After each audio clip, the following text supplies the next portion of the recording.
Hey, Jeff Carlisi here from 38 Special, and we're rocking it up right here with Traders Nation.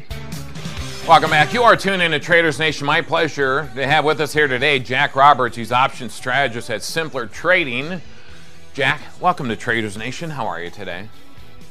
Thanks for having me. Good. Good. Listen, so, the Fed eased up after one round of quantitative tightening. As a result, we saw a strong January. Now what, Jack?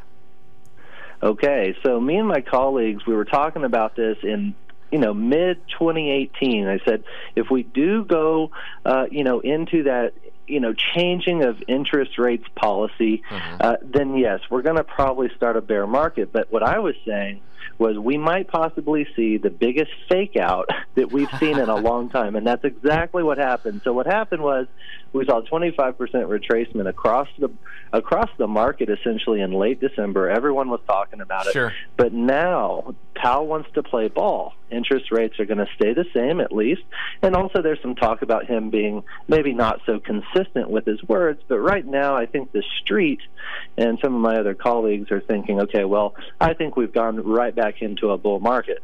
Nice. Now, with that said, we have seen a secular shift from monetary policy to fiscal policy globally. We have geopolitical tensions that are rising, back and forth with China. Global supply chains are changing. Technology is not going to really be able to, push the market extremely higher like we saw 2017 and 2018. But between valuations and these regulatory pressures that we're seeing, it can still be. The market's going to be a good performer at least through 2019, and that is, contingent on Powell continuing to just keep interest rates where they're at. Right. But do you think they'll do that, though? Because there's like you said, there's this huge concern, we're gonna bring it up, all right, bring maybe a quarter point at a time, walk it up, if you will. And so that concern is that by doing that, it would certainly hamper buying power. But like what we're talking about now, I don't know if that's going to happen or not. Your thoughts, Jack? I don't think it's going to happen. In fact, I'm not going to put out a percentage as to how, confident I am. Right. But I will say what we do know is, obviously, equities have been re-upgraded, if that's even a term, but they've been upgraded again. And so let's just talk about how much the interest rates are going to change things. Now, if they changed interest rates, last month instead of not changing them, the average consumer with $10,000 of debt on a credit card would maybe have to see, on an average, $25 to $50 added to their monthly premium. That's not really too big of a change. So, we're in an emotional state. We have the biggest transition of wealth coming out of the baby boomers. We have healthcare that has yet to explode, which we're estimating Amazon is going to pivot into that space. And right now, I think Amazon is even cheap at its levels.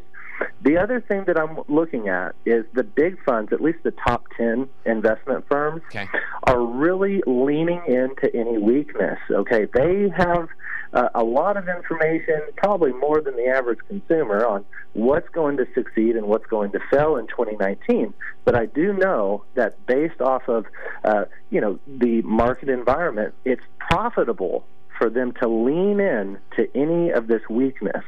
And so I don't think interest rates change. I think even if they do, maybe a basis point or two, 25 basis points, or whatever. I don't think that's big. I think we might see just an overreaction, but we're not even close to a recession. And I think consumer confidence is so high. As a stack and the buzz out there is so great with consumers. Even if I think the Fed's raised that, I think consumer confidence will probably chew through that unnoticeable. Your thoughts, Jack?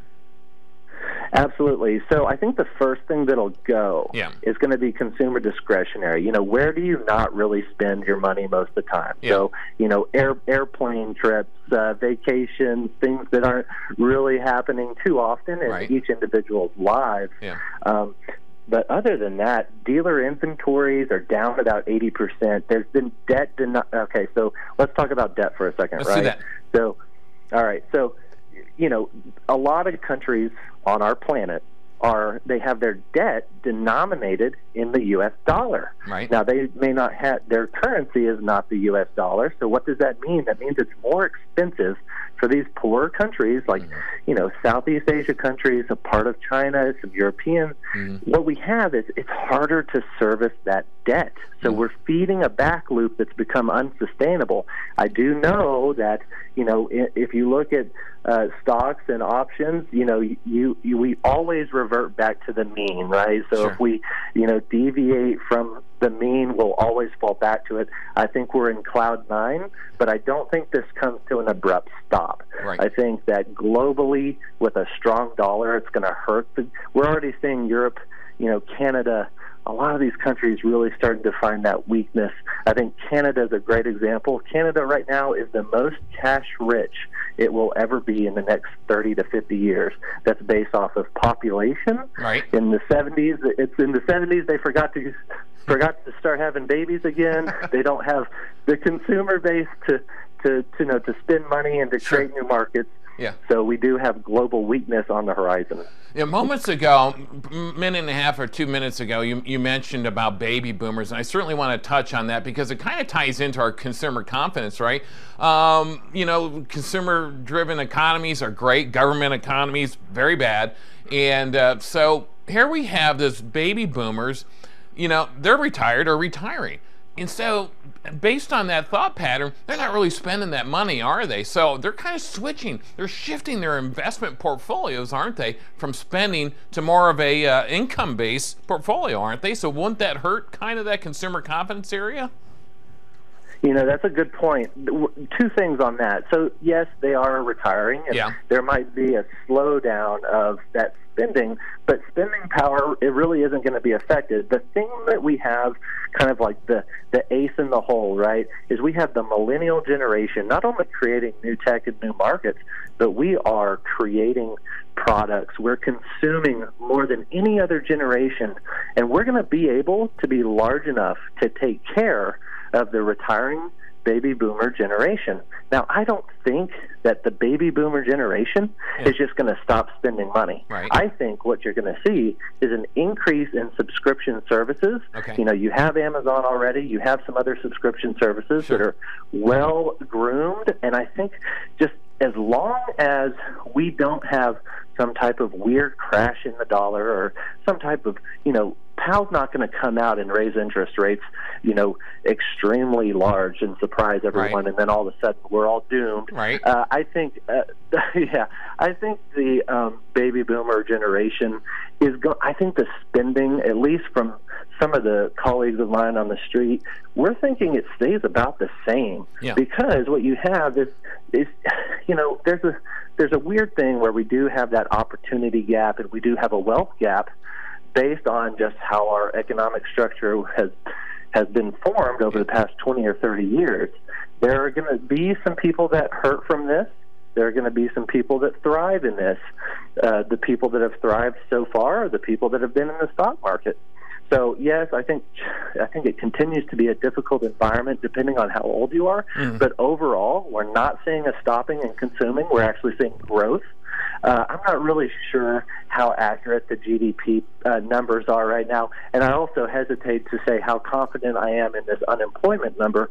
Let's talk about that for a second. The unemployment numbers that everyone's hearing about is not considering the what do they call that?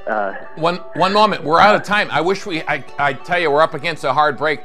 Jack, I wish we had a ton of more time because we got so much ground to cover. But where can we find you regardless?